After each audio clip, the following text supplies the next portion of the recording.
Policy Committee meeting of the 13th of August. I'm just going to ask people to be patient and give me a bit of leeway this morning. We're trying to manage across a whole lot of different platforms. Obviously, this is not something we necessarily anticipated doing this week, but this is the life that we are living at the moment, which is to respond as needed. So just to explain, that we've got a few of our staff who have been in situations where they've been exposed to people who've been in Auckland who aren't well. So we've just had to make sure that they're key people to help run the meeting. So it's made it easier. Quite quiet. The audio is working, isn't it? Is that? Maybe it's your computer. Is everybody else hearing me fine? Yeah, Sarah, you might need to turn your volume up. So we're just going to do it this way this week, and obviously it's sort of addressing things as they happen. But we have obviously got people here in council because we can still be out and about. We're not in lockdown. This is really just more a practicality situation where we're making sure that our staff can support us in the best way that they can to run a smooth meeting. So we have this morning, we have one public participant, then we have Mary here to do the E-petition, and then we have our other papers. So we're just going to work our way through. There may be the odd stop and start just to make sure we've got the right person ready to do something, but we will start now, and I welcome, actually, sorry, I'm jumping ahead. We still have a karakia to do. So I think probably this morning I'll do the karakia for the beginning and the end, just because it's easy. Otherwise, everybody talking at once makes it a bit chaotic. So me inoi tātou. Whakataka te hau ki te uru, whakataka te hau ki te tonga. Kia mā kina kina ki uta, kia mā taratara ki tai. E hi ake ana te atakura, he tio, he huka, he hauhu, ti hei mauri ora. And then we do just need to go through our other meeting procedures. Were there any apologies from anyone today? Everybody's here, no one has to leave early, so no apologies. Are there any conflict of interest declarations? No. Okay, so now we will need to confirm the right thing here. We need to confirm the minutes of the meeting. What was the date last week?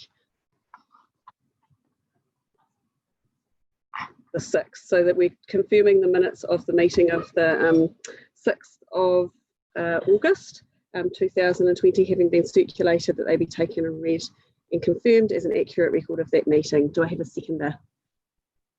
Thank you, Councillor Matthews. So those in favour, you can vote now. So we're going to vote using the voting. Hopefully everybody can remember where that is. Yeah, can you just remind us, Joe? It's funny, it seems like a long time ago. It does. You click on participants and then it comes up and it's got the options down. Oh, yeah, cool. Thank you.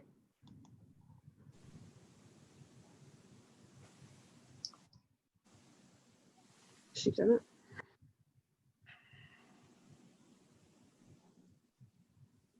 it.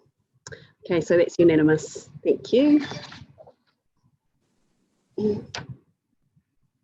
Right, so there are no items not on the agenda, and we're going to move into public participation now. So now we're at the place we were before. So I welcome Benoit, who's coming to talk to us today about the Miramar Trail. So welcome, Benoit. Sorry, you're from the Miramar Trail. So you've got, is it 5 or 10 minutes? It's an organisation. Are you? No, it's me. So no, it's not an organisation. Okay, so you have 5 minutes. And you can, if you want some time for us to ask questions in there, just allow a little bit of time. Sure. Kia ora, everyone. Thank you for having me this morning. I'm very, very happy and excited to talk about this project that I've been working on for quite a long time, and for which I'm passionate about. So this morning I'm going to tell you what the trails of the Miramar Peninsula are about, what we expect and what I expect out of this initiative, what I've been able to do so far together with EMPI, and also what's left to be done, and obviously how the council may help. So moving on to the next slide, please.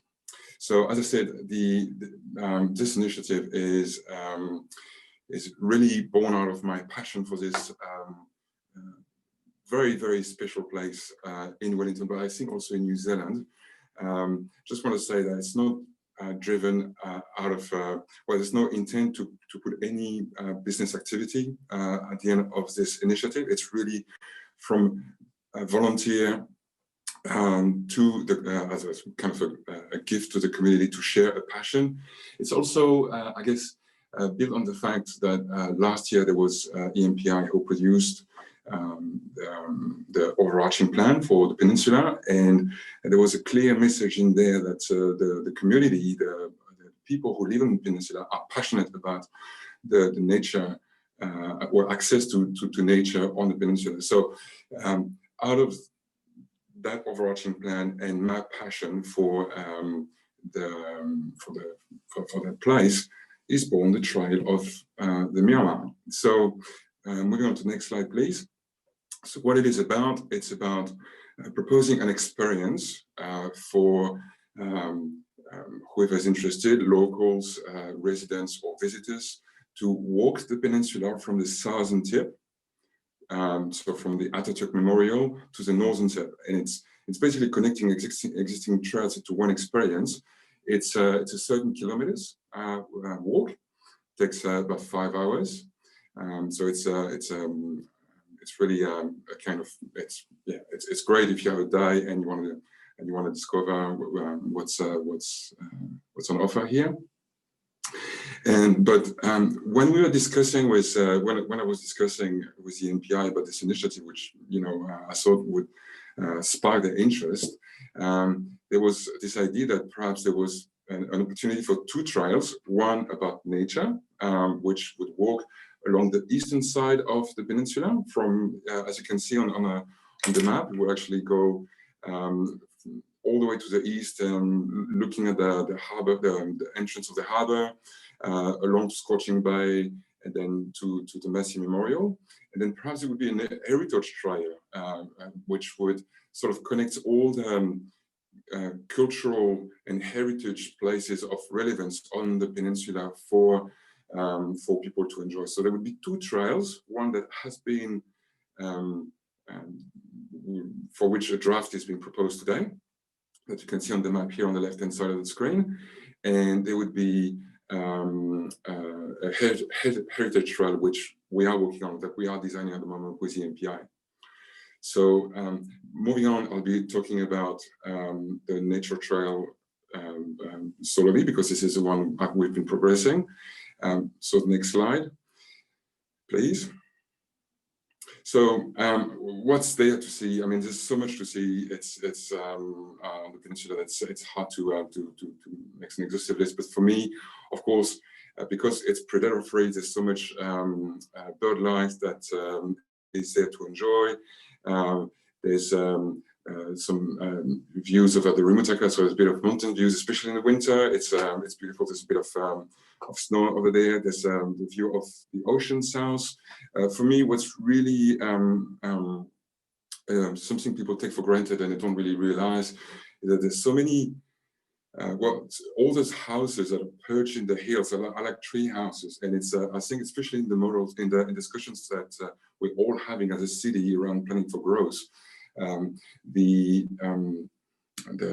way the nature is intertwined with housing is really an asset, something that is kind of a model, something people well, not necessarily realize, because after a long time we've been living there. And basically, so the trail would actually go through all that and give the opportunity for people to enjoy this.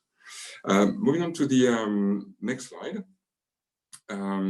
Yeah, so what we want to do, so basically we want to showcase the peninsula and hopefully doing that cement in the community the what is the idea of what makes the peninsula so special, where, as I just said, how nature and city can be intertwined and live together in a respectful way, in a gentle and respectful way. We also want to make Miramar a destination. That's another reason to visit Miramar. And this is why it's interesting for the business community as well, is that it creates more traffic and more opportunities for the business as people come to visit the peninsula. Moving on to the next slide. I don't know how I'm running for time, so I'm just going to keep going. Yeah, you're just getting close to 5 minutes now. So if you just sort of can wrap up, that would be good. Okay, I'll go super quick. So what have we done so far? We have identified what could be the choice for the natural trail, and would like we are working on the heritage one. We have put together a website. I would like to encourage councillors to go and visit the homepage and a full description of what would be the natural trail, what would be the experience. There's a website, miramartrail.org.nz. Moving on to the next slide, please. And what we need now is help from the council. What I need now is help from the council to finalize the nature trail, to ensure that this is actually, that we all agree that this is probably the right choice for it. Then we need to deploy signs. If we think it's a good idea, we need to deploy signs for the people to navigate their way through along the trail. And of course, we need to publicize this trail, including to the materials for the recreational adventure around there. We need to, make it visible. So try to wrap up though. Moving on to the next slides, questions. Unfortunately, we don't have time for questions now, but thank you so much for coming to talk to us about that. Sounds really interesting. What a beautiful part of our city. So thank you so much for taking the time to. You're welcome. Benoit. Thank you. Thank you. Kia ora. All right, now we'll move on to item 2.1, our e-petition about the shared path on Miramar Peninsula. So I'd now like to invite Mary Anderson to speak to her petition on behalf of Enterprise Miramar Peninsula Incorporated. So Mary, you have 10 minutes, which does include the question time. So if you want to allow some time in that, that would be great. So you're just still on mute at the moment.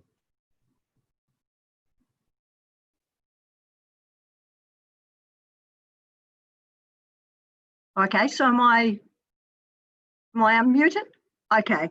Morena, my name is Mary Anderson and I represent Enterprise Miramar Peninsula. Back in 2016, Wellington City Council, along with the Great Harbour Way and Enterprise Miramar, presented in the form of a shared path around the coastline of Watts Peninsula between Shelley Bay and Scorching Bay via Point Housewell, providing the opportunity of creating a safe place for people to enjoy walking, cycling, jogging, also presenting the opportunity to go somewhere safely in a wheelchair along with many other recreational activities. Since that time, this project has gained popularity, which I guess we put down a lot to being locked down in COVID. So during COVID, I had the privilege of living on the peninsula, and as an avid walker, I used to walk around the north end of the peninsula and back through Miramar. I was amazed to see the number of people walking, running and cycling, but one day I saw something that really impressed me. It was a sight of two small children who would be around 4 to 6 years old, cycling on these tiny bikes with mum leading and dad following. When I got back to the middle of Miramar, I saw the same family riding to their home. The two small children had safely ridden all the way. This really impressed me because these were small children. And I will say that I also saw some other small children crying and moaning because they had to ride it. But I'll take my cue from the positive children. So my thoughts came to how do we replicate the family scene? So on a further discussion with the board of EMPI, it was decided to revisit the 3 kilometre of shared path.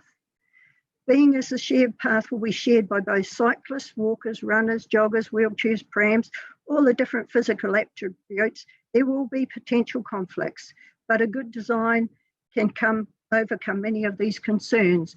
And that's where we asked the council to come up with a good design that people can say, yep, this fits with what we'd like to see. Also, many of those concerns are only perceived concerns and can in time be overcome with education, awareness and respect for all others. My example is many of you will remember when car seat belts first came in, it wasn't cool to wear one. Now it's force of habit. We put it on, getting into the car, it's called learned behaviour. This area is also well known for its nesting and breeding of the little blue penguins. This area also presents an opportunity for tourism. Enterprise Mirror have 2 further projects, one of which Benoit has just explained to you. Another one is we are looking to do a walking tour, which will, we're getting images, historical images of several different places around Miramar. Some of these images will be on the buildings that were original. Our first one will start at the cutting. The cutting one shows the cutting and the guys cutting it through. So we just believe that the Peninsula is an awesome place and with great community spirit, and we hope that you, as our councillors, will make a positive decision to progress the shared path. So on behalf of Enterprise Miramar, we thank you for enabling us to present you this morning. And that's it. Questions? Kia ora, thank you. I think we have a question from Deputy Mayor Free. Yeah, so Mary, thank you very much. And of course, I'm totally supportive, and I think a lot of other councillors are as well.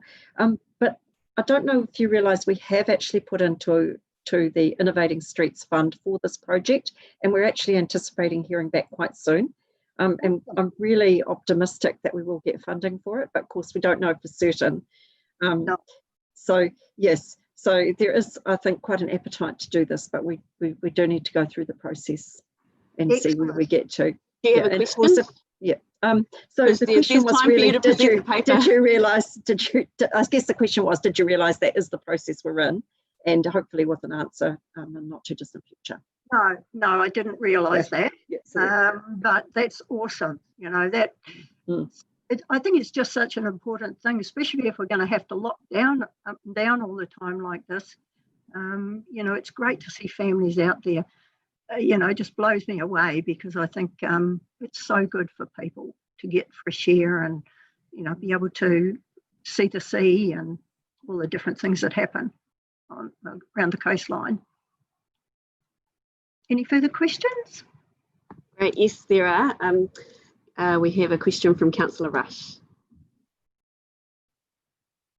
Hi, Mary. I'm a regular out at the Chocolate Fish most Sundays, and I mean, how widespread are your businesses supporting this initiative? I just know from feedback from cyclists out there having coffee, and the owner there seemed a bit lukewarm, and it's quite a very pleasant place as it is to cycle. And so I'm just wondering, I mean, I know that you've got 260 people in, or I'm not sure how many people with the petition, but I mean, are your businesses, has your board surveyed your businesses? Well, I don't think we've resurveyed them since the original, but they are aware of our initiative to put it forward again. Yeah, I appreciate Chocolate Fish. You know, we just think that it'll make, I mean, cyclists, two scenarios, cyclists, and I know the fast cyclists, but surely we can accommodate somehow or other the fast cyclists on the car lane, because they go around about 30, 35k an hour. And, you know, if your fast cyclists go on that, then they can either pass the cars or, you know, whichever way they go.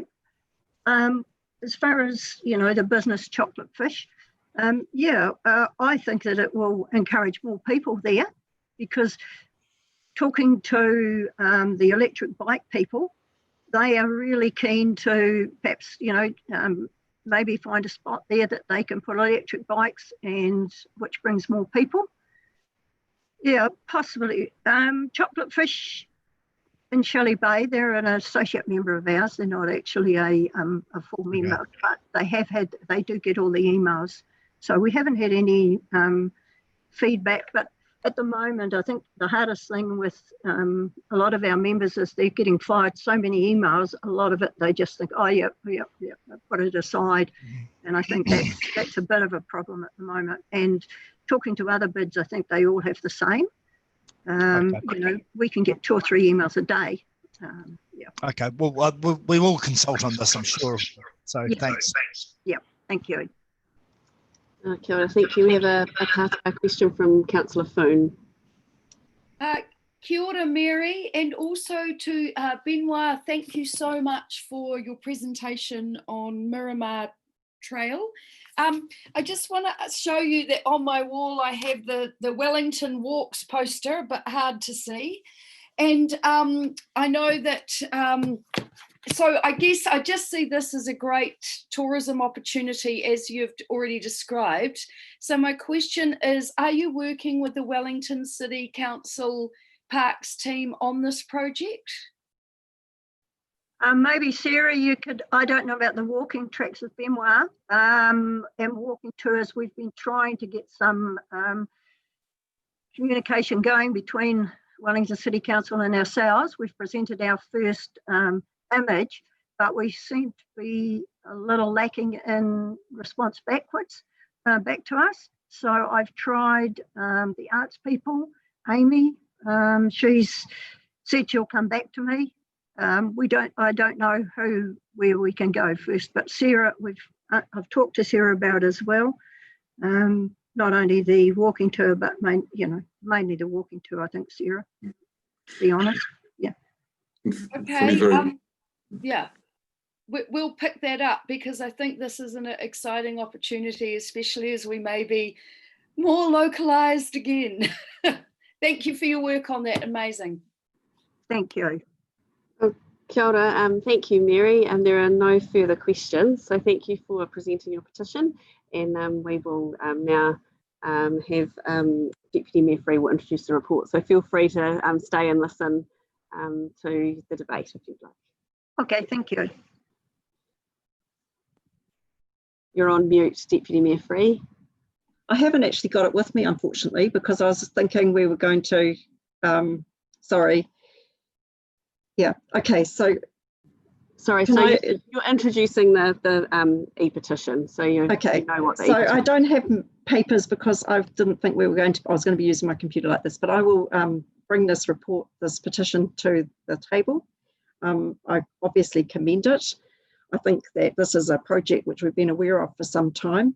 And, it's good to know that there's this much community support for it, and that, clearly there is a degree of support. I'm hoping personally that we do get the money to do it through Innovating Streets, and that will allow for some co-design with the community and for some ability to kind of adjust what gets put in to suit what happens, and then hopefully with the option to make it permanent. So I'm very happy to bring this E-petition to the table, and I recommend that we actually, I know we can just accept it, but I don't know if we're able to. Maybe I can get some advice from officers. Are we actually able to accept it with a little bit more positivity than just accept it, or is the wording that we just receive it? Perhaps someone could give me some advice about whether we're able to say something a little more fulsome. But at any rate, I move that we accept the petition. And do I have a seconder? It looks like so I do, the Mayor. So it's just to receive at this stage, and I think just quickly commenting on the fact that there are some good comments that the officers have put in the report about the process from here. So it's just very clear. I think it's quite reassuring to the community that there is a process that will be followed, and yeah, so we need to let that process follow. But Mayor Foster is going to second it, so I'm sure he can explain those intricacies. Look, first of all, thanks, Mary, for the petition and for the, getting so much community support behind it. And when we were doing this, the Innovating Streets proposals before this one, if there was one we were going to isolate, this would have been the one which felt to be like the easiest and most straightforward, and the one that would be least contentious to progress. I'm pleased that the officers are continuing to progress this, and I guess the only thing I would ask Jill is that maybe we do actually just note that thank the petitioner that, and note that officers are are progressing work on this, because it and we'll report back in due course. That will probably be quite useful. If people are accepting that, it's fine. If you need an amendment, then let someone else move it. If councillors are comfortable with that being put forward, that that we acknowledge the officers are doing some work on that, then we'll do that with the leave of the meeting. So I'll just pause there for a second, just to allow officers to catch up with what we were saying. Well, thank you. And just to finish off, what I was going to say is we did with the various cyclovia a few years ago, this area was essentially, in fact, I think it's the entire pathway rather than just part of it, but was made pedestrian and cycling only, and it was really nice to be able to go out there and to enjoy that space on those were, I think, just Sundays from memory, but it really did become a really attractive recreational area, and I think we did those during the winter, so you know, during the summer even more so. So congratulations again, Mary, good work.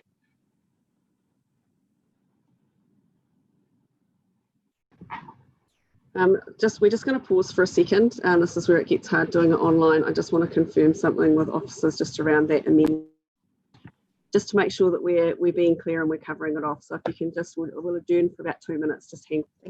Thank you, Jill.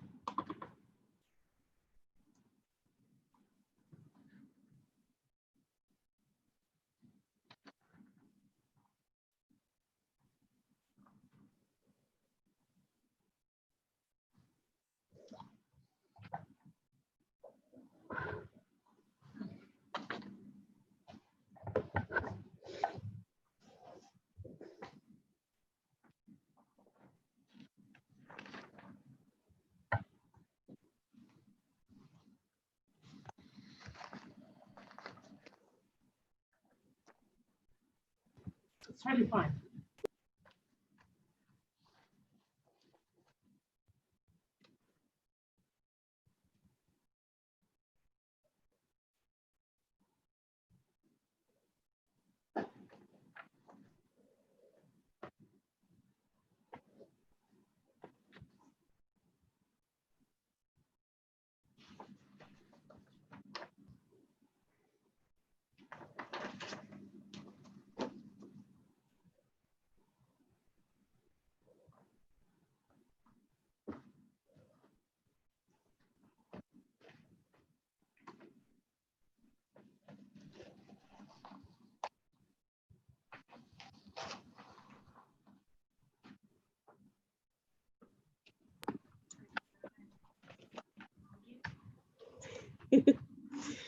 Okay, thank you. We're just working that through. So it will say, thank the petitioner and note that officers will report back, because I think the important thing to note is that there's a process here around the funding application which determines our timeline.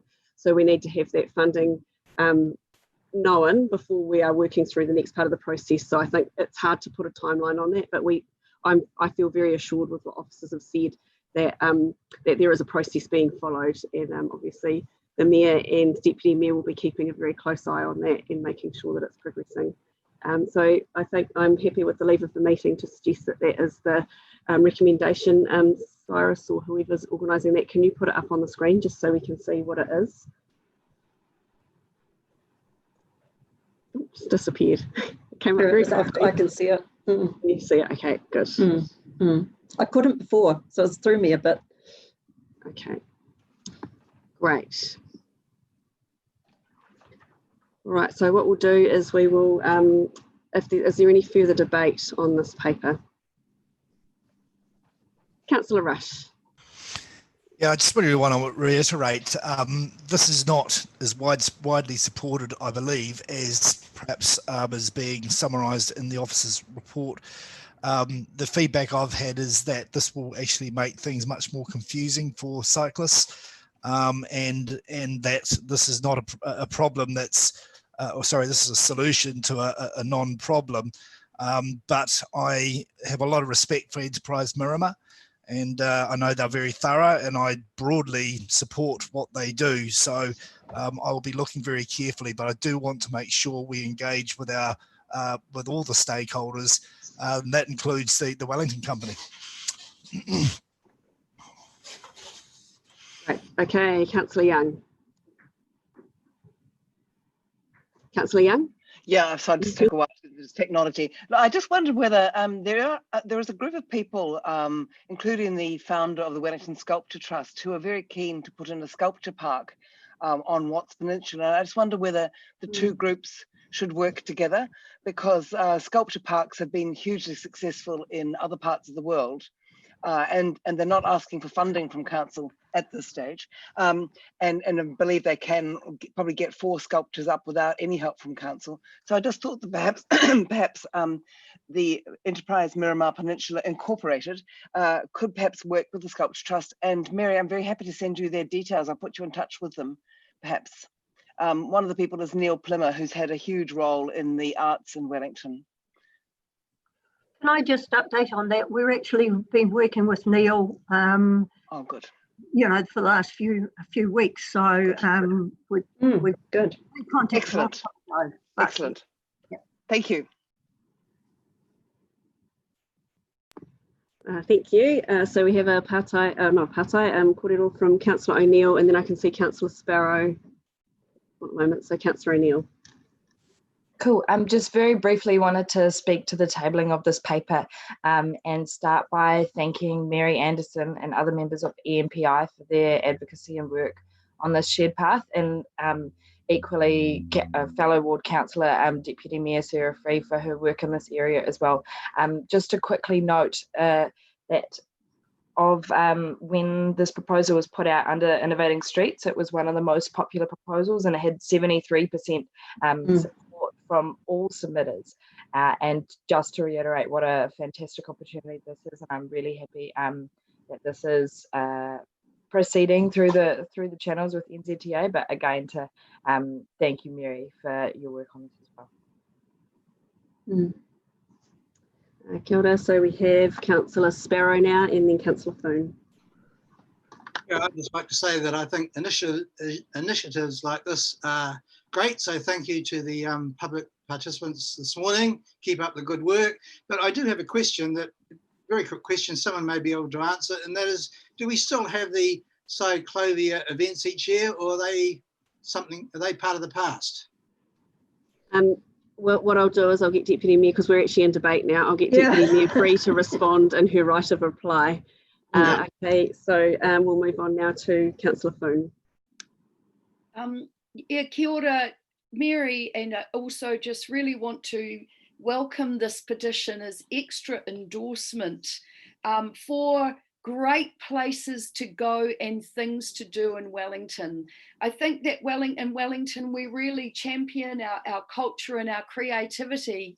But for my experience for Wellington is having all of these in great coffee, but our amazing outdoors as well. And I see what Miramar Peninsula as this opportunity. So I really want to thank the petition, because it really helps endorse this vision, and also the Miramar Trials work as it helps endorse the Motu Karangi as a key tourist destination for Wellington, and I'd like to see that progress.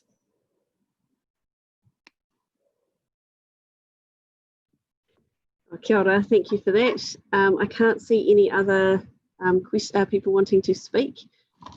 So thank you, and we will now go to Deputy Mayor for her right of reply. Thank you. Look, I don't think there's too much else that needs to be said. Thank you, Terry, for reminding us that there was a 73% support for this particular project when we went out with our Innovating Streets COVID response projects. And also when we put the traffic resolution out, 561 submissions. So, you know, it was 73% support out of quite a large response. So I think that's heartening. And, you know, the fact that the local community representing businesses, but also just very much in touch with local residents, are motivated to actually come to us and bring a petition, I think speaks to the local endorsement of this. But as so many other people have said, this would be for Wellington. This wouldn't just be about the eastern suburbs. This is a chance for people to really celebrate the fact that we're a great harbour city set in some amazing natural an amazing natural environment. And we just have to think of Matariki whale that came into the harbour, and, you know, all the penguins, the dolphins, you know, the amazing marine life that we can celebrate so well in that particular part of Wellington. Not to mention now that it's pest predator free, the bird life, tuataras, not tuatara, lizards, geckos. You know, there really is such a lot to see. And this could be quite a draw card.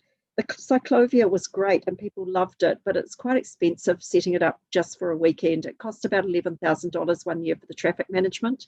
So there is an opportunity, I think, to do this really well and to make it something that's there for people to enjoy as an everyday occurrence. It will be great for people who train, you know, who want to run, who want to cycle, you know, for training. At certain times of the day, it'll be available for that. It'll be available for families on the weekends. It will support the local cafes.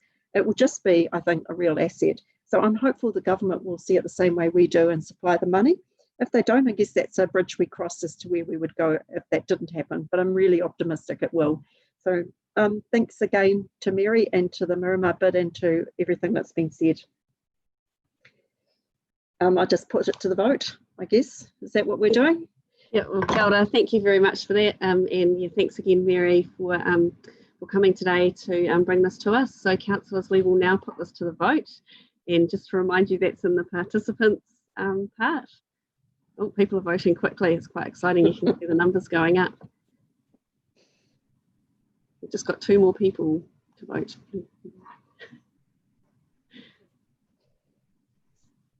Cool. Everyone's through. Sorry, just catching up with messaging in the background. That's unanimous. Unanimous came through in 2 different separate words, so that's quite an interesting way to receive that word. But yeah, that was unanimous. So thank you very much again, Mary. Feel free to go back and watch live online if you would like to for the rest of the meeting. Otherwise, thank you for coming to join us today. We appreciate it. Thank you. Oh, I think you're on mute. Sorry. Just say thank you to everybody. You know, we're just so keen to get this sort of sorted. So, yeah. Okay, thank you. Thank you. Ngā mihi. All right, so we will now move on to item 3.1, which is the Wellington Convention Exhibition Centre naming, and I will introduce this report. It's very exciting to be at the point of introducing this report and announcing the name, the new ingoa for the Wellington Convention Exhibition Centre as Tākina. So we know from our wonderful welcome with Kura on Tuesday and his wife Alicia, hearing the beautiful karakia that has been gifted by Taranaki whānui for this centre, and also the name, the great thought that's gone in behind this, and the relationships and connections between the various organisations has been a really powerful part of the process. So tākina means to invoke, connect. The description in our papers says it means to summon, to connect, to bring forth. And that we know in Wellington, the most powerful force that is summoned here is the wind, and it has both challenging and also cleansing abilities, and we'd like to acknowledge that, and I think that it's been acknowledged in a really positive way through this process. The wind shapes and defines so much of our identity as a city. Everybody talks about windy Wellington, and I think it's really great to go through a process of acknowledging the fact that windy Wellington has lots of different types of winds, and you know that we enjoy them on certain days, and sometimes we feel challenged by them, which is a good thing. So really, I want to acknowledge the work of Wellington NZ in bringing Taranaki whānui into this conversation. And I was really fortunate to be at the first sort of conversation with Studio Pacific presenting to Taranaki whānui the design of the convention centre. And it was really exciting watching the enthusiasm and excitement of Kura, and it was Paekākā who was there on that day, looking at the design of the building and seeing how it would represent in Wellington, and the way that what Studio Pacific had done through their design spoke really clearly to Taranaki whānui about how it would fit in Wellington, and the kōrero actually just flowed beautifully into talking about the winds and the fact that this building, when you look at it, the way that the glass is constructed with a sustainable approach as well around you know the impacts it has on the building and the heating and the lighting, and the way that when you see it from the outside, it changes according to the way the weather is and how it reflects on it, which I think is really beautiful with the karakia that has been gifted. So it was really exciting to see that interaction at that first stage, and so I do want to acknowledge Wellington NZ for bringing that together, and then also for the work done to bring Kato branding into the conversation. to help us work through the branding and the naming. And we could see the other day when it was presented how well Cato have done with taking on all the feedback from all the various people who have contributed and weaving that together with kōrero that mana whenua have shared and the karakia that they have given us. So I think Cato have done an excellent job. The branding is beautiful. Seeing the animated version with the particles coming together representing the 4 winds is such a stunning way of showing how the knowledge comes into a place and it gets woven together. So I think they've done a great job of capturing the essence of what will be happening inside this building, how this building looks, and the people who come to it as well. So I think it's connecting everything really well. And I also just wanted to acknowledge when Kura was speaking to us the other day, he talked about he kura hau, and that Wellington is a place of treasured winds. And I thought that was a really lovely way to look at it. We treasure so much in the city, and our natural environment is really important to us here, but the ability for people to come together is something that we treasure as well. And obviously at the moment, that is something that we are not taking for granted. The ability to be able to come together and be together is something that we treasure more than ever now. And we know that we can get back to that point where we will be together. And I think it's important that that we acknowledge the fact that this building is going to be a way that we can help people in Aotearoa come together. We have the government here. It's really hard when you don't have a centre or a place that people can come to where they are warm. As I said with the TSB arena last year when we had the local government election, we had birds flying around inside with one unfortunate event happening there with regards to birds. But so, you know, we need a centre which represents us as a city, but also as a nation, so that we can bring people together to have these important conversations. I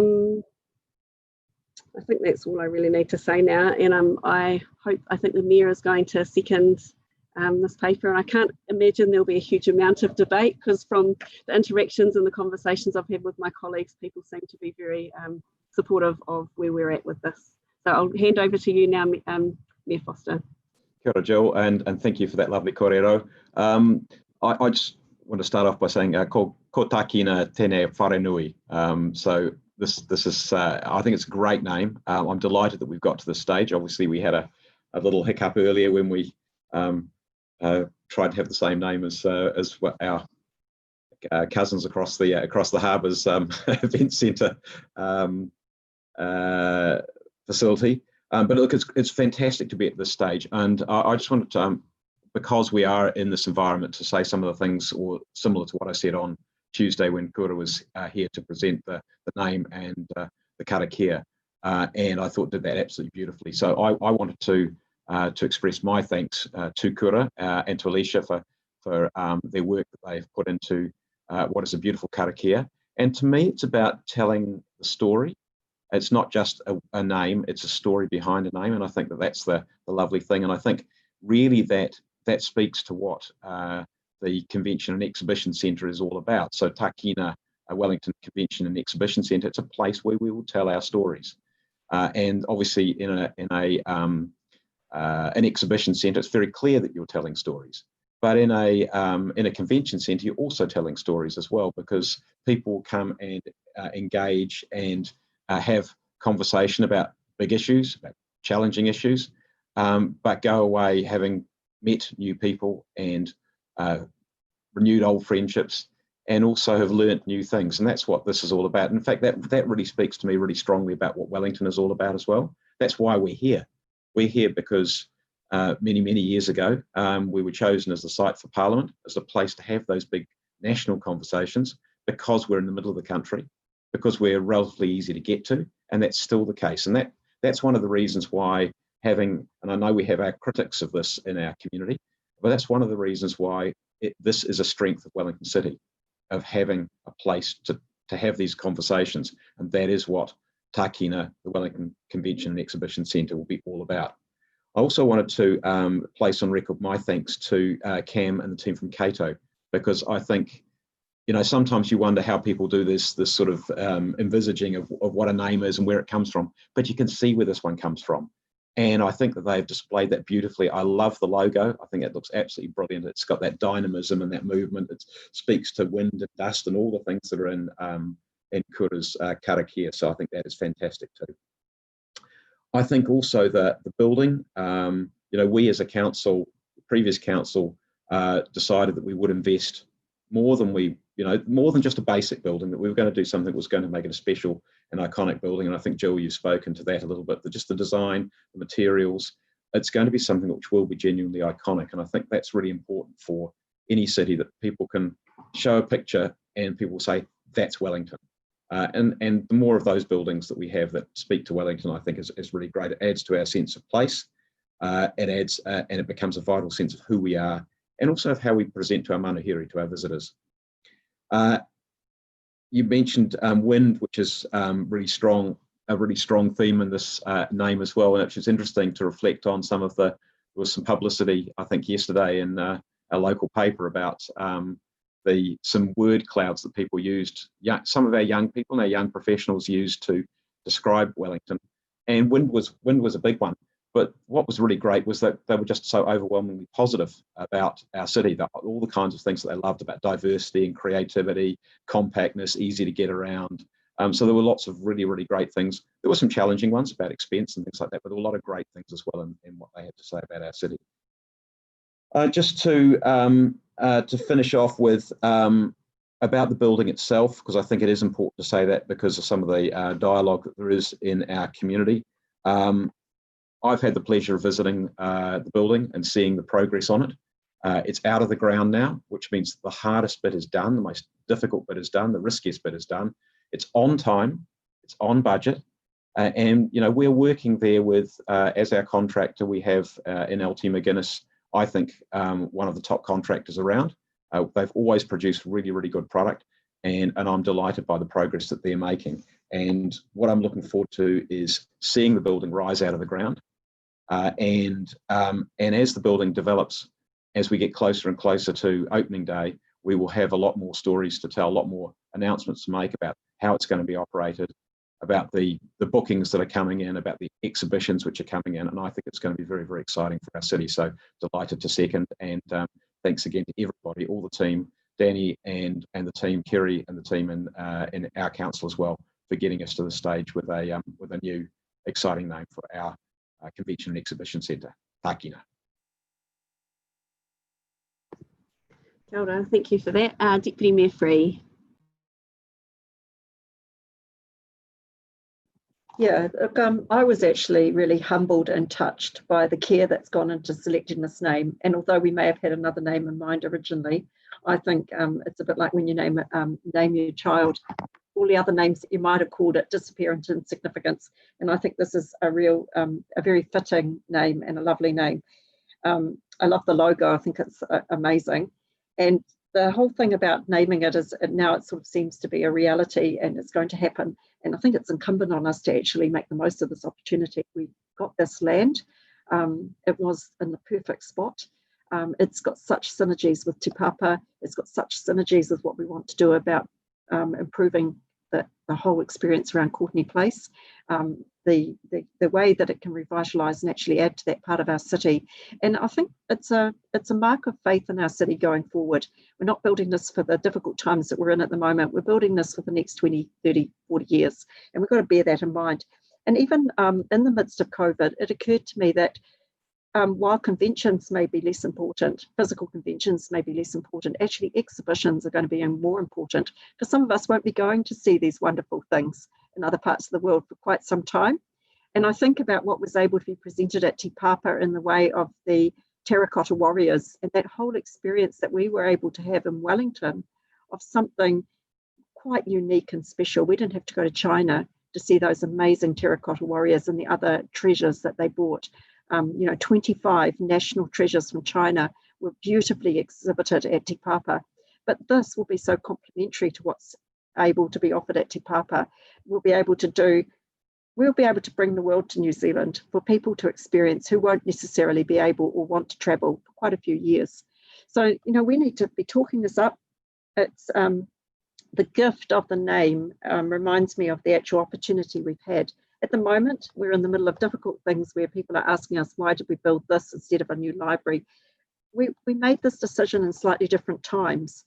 But nevertheless, I believe it's fundamentally a really good decision that our city does need this. If we aspire to be a capital city, if we aspire to be a growing city, a city where we're supporting our government, where we're supporting our educational sector, where we're supporting our economy, I think this actually does matter.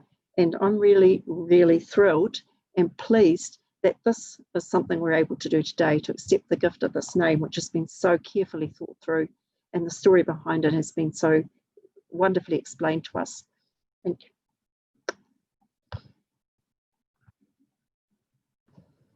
Kia ora, thank you. I've got a million devices I'm trying to keep an eye on, messages from everyone. So if I'm looking away, it's not because I'm not listening. I'm just trying to keep up with messages coming through. Looks like we have Councillor Rush would like to speak. Thank you, Madam Chair. Hey, look, I also am grateful for the gift. I think the name and the way it was thought through, telling the stories, is really good. But I have got some real concerns about the road we're going down here. We've talked a lot about inclusivity, and yet the vast majority of Wellingtonians have been excluded from this process. We've given special rights to a number of Wellingtonians who actually descend from Taranaki, mixed with some early settlers, and yet people like my family don't get a say in all this. And I think that this ongoing process is actually divisive and not bringing us together. I'll support the name, but I think we need to have a think about including people from all our different ethnic backgrounds.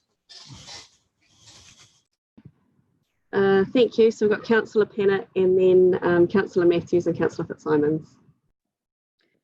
Thank you, Madam Chair. Look, just very briefly, I would like to thank you, Councillor Day, for your leadership on this issue, and also for all the other staff that have put in so much hard work, and to Cato. I am very comfortable with a Te Reo name because also it has an English name too. No one's being excluded. We're all going to have a place to stand here. And as we have debated before, there has been a great deal of exclusivity because most of the names in our city are European ones.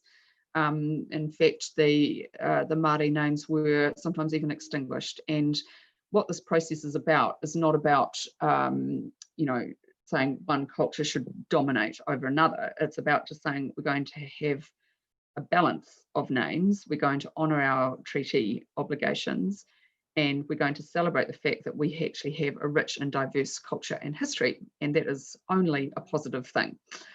So I think this is great. I think it would have been very odd not to have a Māori name for this important building, and I look forward to the opening of the building. Kia ora. So our next person is Councillor Matthews. Kia ora koutou. Yes, I just want to add to the comments that Councillor Pennant just made, to emphasise that first of all, the name is an official, Te Reo Māori is an official language of our nation, that it's really excellent, I think, the way to sort of kick this place off. And I hope the really good tikanga that's kind of been used to name is a sort of tikanga that will take place in that building, and to make it really a place for everybody. And I just would note, my friend Councillor Rush, that actually somebody on your family is getting a say, that you'll get to vote on this. Touche.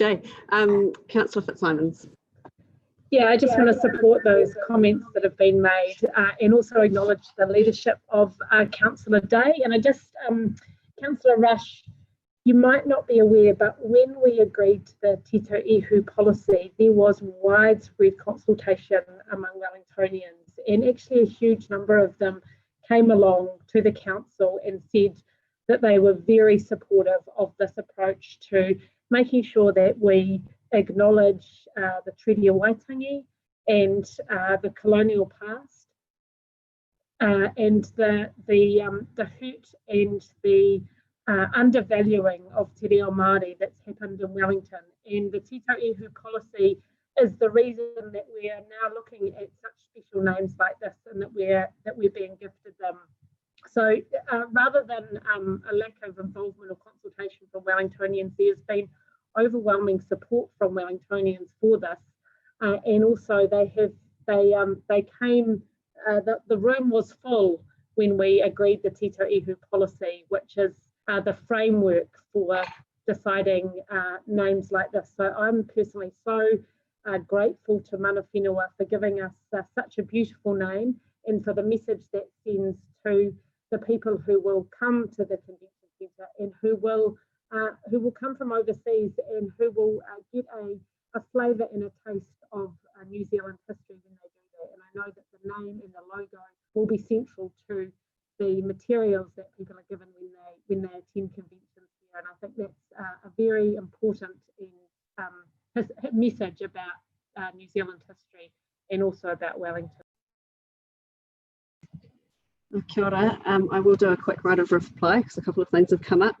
I guess one of the things when I was interviewed about this building and what it would mean to Wellington, and one of the things that I felt really strongly about is that our public buildings do need to tell more local stories. You know, we've gone through a very long period where we just build a building and we don't really think about how it fits into the environment and the people who live here.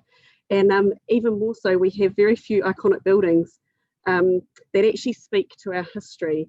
So we've got a lot of buildings, you know, we talk about our character homes, our character areas, those speak to a certain part of our history, but the city has actually been plonked over the top of some very rich history, which we need to do a better job of telling and sharing.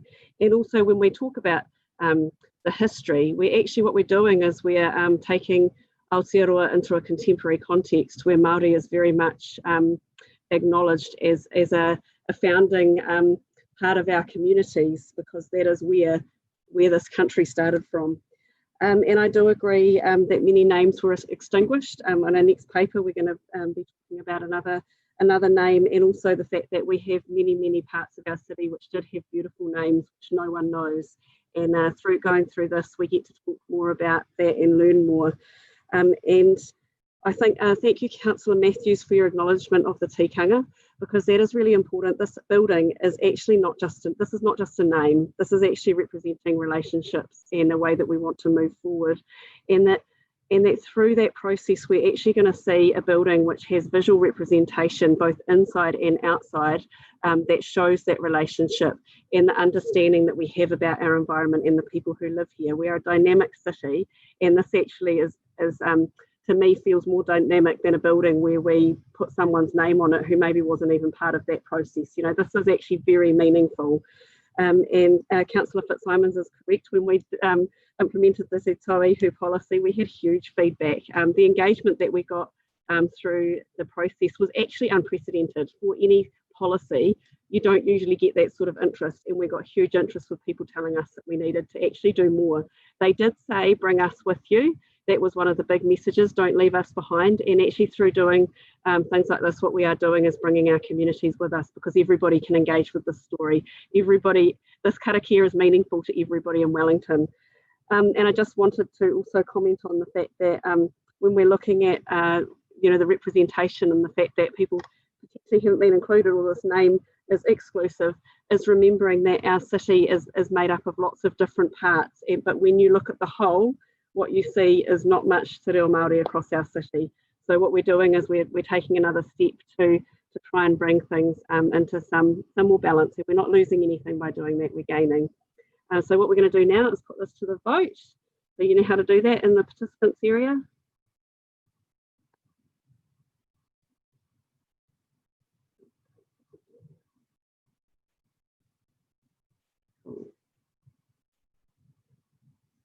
Is that unanimous? So that is unanimous. Thank you, everybody. What we're going to do now is we're going to break just for 15 minutes. It gives me a chance to catch up with some of the messages about the meeting that I need to, and gives everyone a chance to go and have a drink and go to the wharepaku.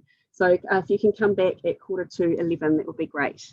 So remember to turn your cameras and your microphones off. Thank you.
I don't have any sound.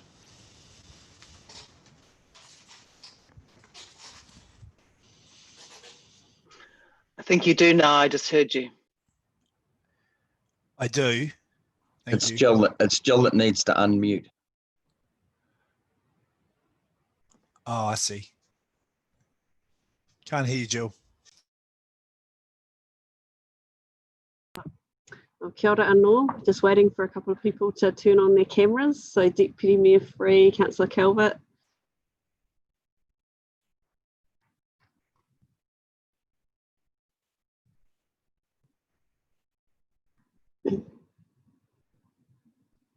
Just give it a couple more seconds and then we'll get back underway.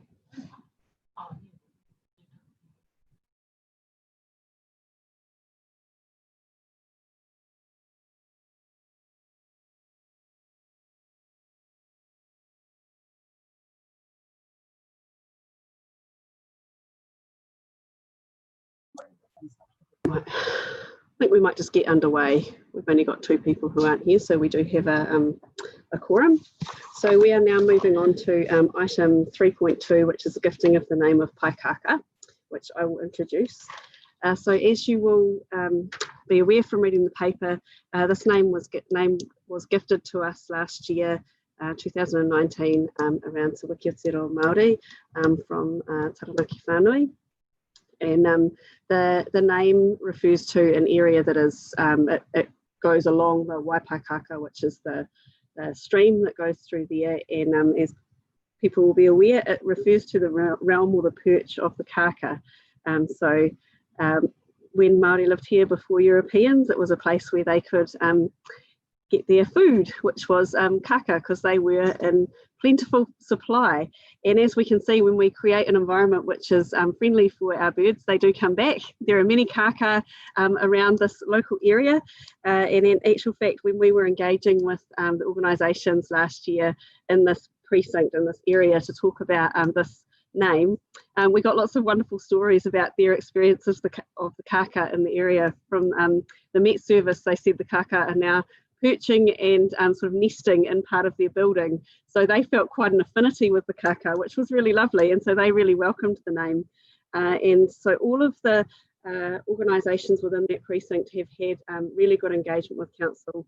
And I want to acknowledge the work of David Soul and his team from PSR in working with these groups and sort of, I guess, working through the opportunities and how this would work, because it is a slightly different way of naming an area.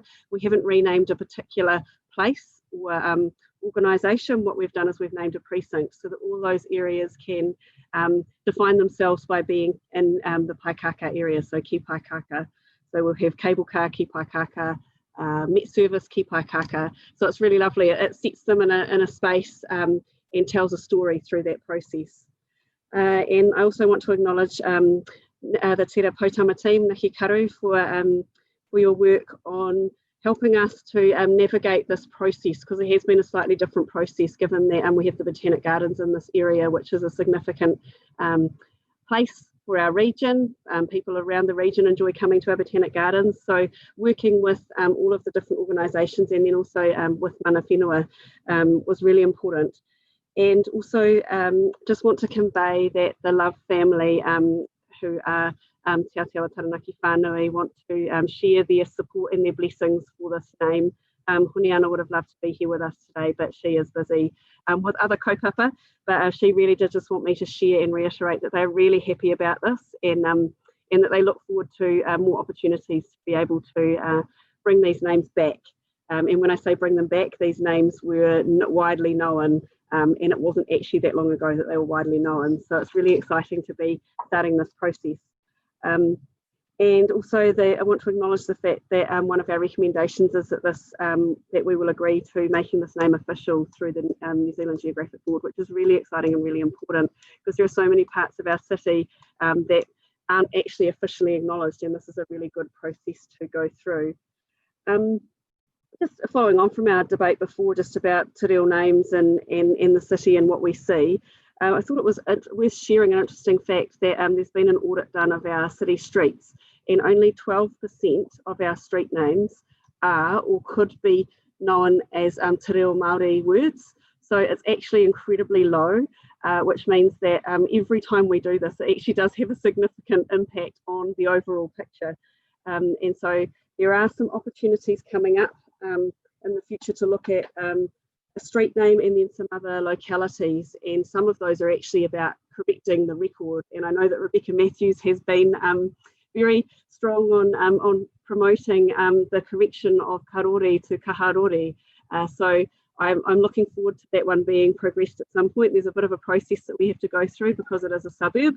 And the other one that I would like to see progress is Paekākā, which is actually the correct name for Mount Koko. And so whether you know, when we can start that process, it will be great to be able to have that kōrero with the community about the importance of these names and where they fit. We also have a naming coming up at some point soon in the about the new park in Newlands. So there's a name that's being recommended for that park, a Te Reo Māori name. And we've obviously recently just corrected the name for Te Wharepauri Street. We do actually have another street which really does need to be corrected, which is Epuni Street, which should be Te Puni. So we've got lots of opportunities to get things right, and to also I guess correct the record and to help our community understand our history and what those names were and what they can be again. But it is really exciting to also have us being able to put this name into a contemporary context. So obviously we're having to think about things being outside of our little geographic spaces that we name, and this is a really interesting one to be naming a locality that incorporates many, and I think that's really special. So I'm going to finish there, and I would like to ask someone to second this paper.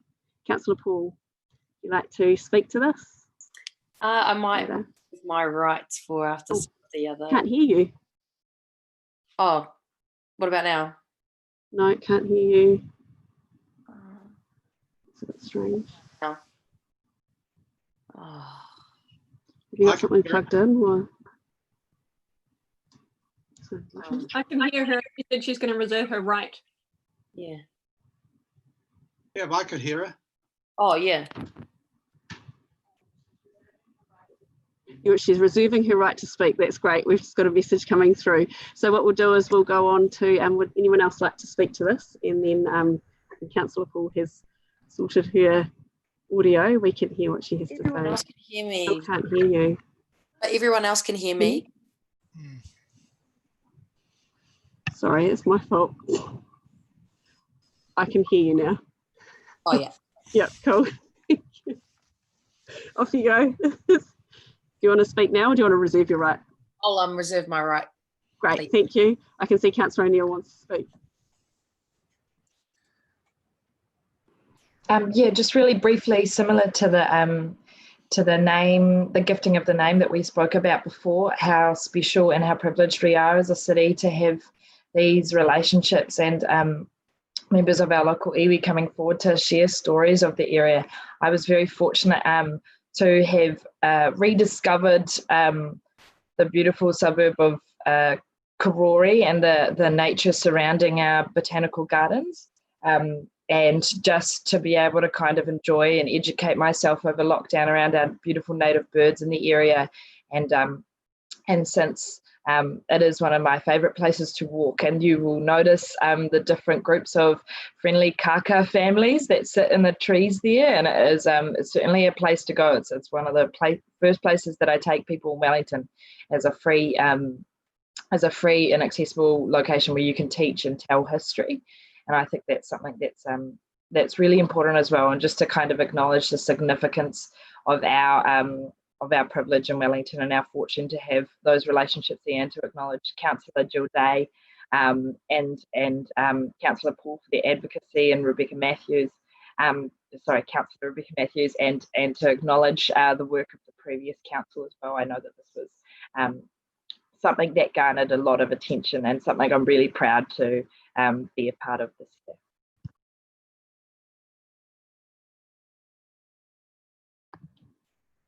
Kia ora.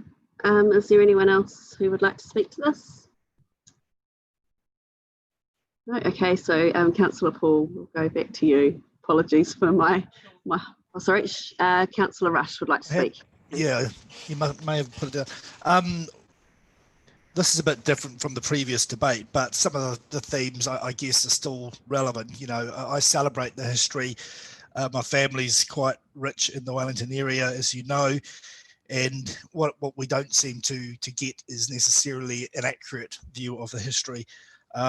What I do like about this is it is returning an area which is well used by Wellingtonians all over, back to a name with a story which is relevant to everybody in the way that we're feeling towards our environment and to our history, but it does not at the same time displace the people that are utilising these areas, including my ancestors' bones, wherever they might be, in the Bolton Street Cemetery, and of course the folks using the Botanical Gardens. So I'm happy enough to support. What I would say, Councillor Day, is that a number of submissions for the draft Te Reo policy were 589, so it wasn't actually as significant in terms of uptake as perhaps others, but nevertheless, I'm happy to support this. I might just share that actually for over 500 submissions on a policy like that is actually really high. So just to put it into perspective of what we hear with others, yes, population wise, it may not be as high as you expect, but with what we've seen with other things, it is very high. It's up there with the long-term plan. So is anyone else wanting to speak to this? It's 2,000 for the long-term plan. Right, Councillor Paul, shall we go to you? Yeah, awesome. Is that all good for everyone now? Cool. Awesome. Yeah, kia ora koutou. Just wanted to again extend my thanks to Councillor Day and to the Tira Potama team and to Mana Whenua, of course, for this awesome gift for this beautiful name. Actually, I got an Instagram message recently because on our Wellington City Council Instagram, we had like a poll where people were asked what their favourite nickname was for the Botanical Gardens. It was like Botans and something else. And actually one of my friends, Tuparahuia, who used to take the waka out onto the Te Whanganui Atara onto the harbour, who used to teach people how to paddle and do waka, said to me, actually, neither of these names are cool, and actually we gave the name Paekākā. So it just shows that that name is significant to people, including the rangatahi and young people of Te Atiawa, and so I just wanted to thank them for that name. Look, kaka are not my favourite bird in Wellington, but they are pretty cool. They're pretty noisy, pretty cheeky, but I would say that they have started to make up a big part of my daily life, hearing them screeching through the valley in the afternoon. So yeah, and I've actually got this really beautiful picture of one that I wanted to share. So yeah, not my favourite, but I mean, I love that the name suggests that they are abundant to the area. And I think I actually do quite like having names that are relevant to the natural environment here in Wellington. I think our native manu, our native birds, play a really big part in our distinctiveness as a capital. You know, how many other capital cities in the world can say that they have such abundant native species? So I think it's really awesome and adds way more value than being named after some irrelevant white man from, 50, 100 years ago. So yeah, I think it's really important that we reconnect with some of those names and the historical kind of purposes of different areas within Wellington. Really like the kind of revival of kaharore. I think that's quite cool and quite interesting. And I guess the last thing I'd want to say is that I was really sad over the weekend to see this picture of a kaka with a bit of a dismembered beak, and just would like to encourage anyone who's watching this to refrain from feeding them, because it actually does cause to really serious problems, particularly feeding them nuts messes up their beaks a little bit. So yeah, but other than that, awesome. Can't wait to have Lambton Ward have this beautiful new precinct and name, and yeah, kia ora to everyone involved. Well, kia ora. Thank you everybody for your kōrero. I don't feel I have a need to reply to that, so we will go to the vote now. Thank you.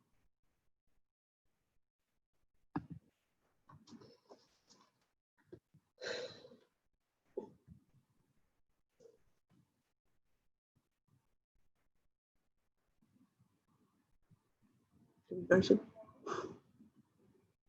So it's Councillor Young needs to vote. And Mayor Foster.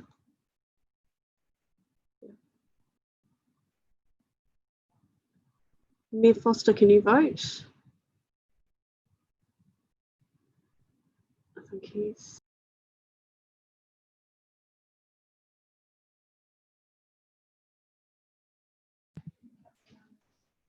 Councillor Young and Mayor Foster, you still haven't voted. Mayor Foster, can you vote, please?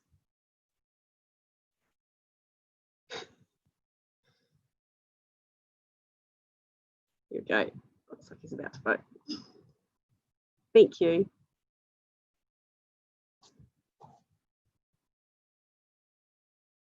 Councillor Young, looks like, are you having some technical challenges? Looks like she gave us a thumbs up before. So that's unanimous. Thank you very much, everybody. What we're going to do now is we're going to go on to item 4, which is public excluded. And I just want to draw your attention to the fact that as a result of our conversation the other day around this process of going to public excluded, we have an officer amended recommendation for that, and I'll just read it out, maybe if it can be shared as well. And that is recommend that in the event that council resolves to agree to the proposed land acquisition, the council will resolve to release this report and its attachments along with the relevant council minutes. So it will be immediately following the process, it will be public. So I just wanted to make sure I put that in there because I think that may help with the process of going into public excluded. So we've got the recommendation here that we go into public excluded, and I'll move the motion. Do I have a seconder? Deputy Mayor Free. Thank you. Is there any debate? Councillor Pennant. Thank you, Councillor Day. And I'd just like to start by thanking staff for being responsive on this issue to the concerns that I've raised along with some other colleagues. The thing I like about local government, unlike central government, is that we are that much more transparent and open, you know, that people do get to see us make decisions week on week.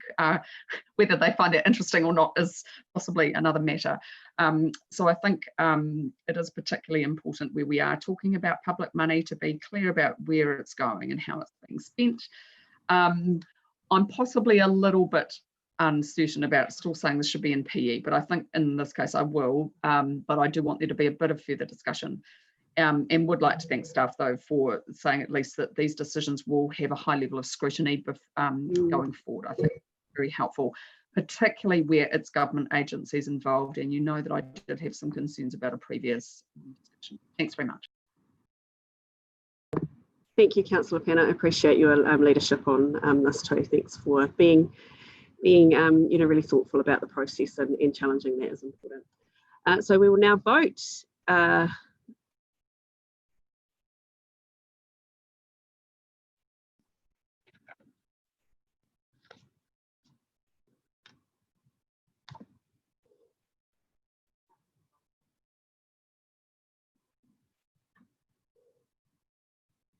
Waiting for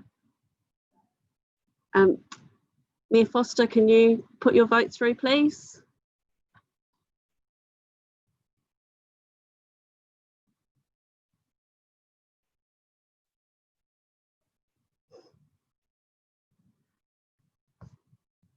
Mayor Foster, can you put your vote through, please?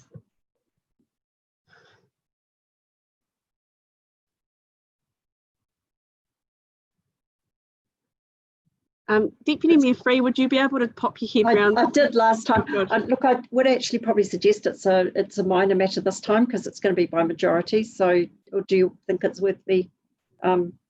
He needs to vote. He needs to vote if he's in the meeting. Okay. Looks like he's about to do it now. Yes. That's unanimous. Okay, so we're now going to go into public excluded. I'll just, Councillor O'Neill, if we just hang fire until we make sure that we are off live stream.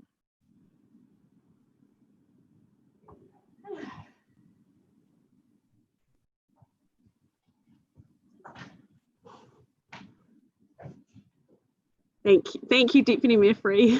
Are we off? Just waiting. Make sure we do this right. Thank you, everybody.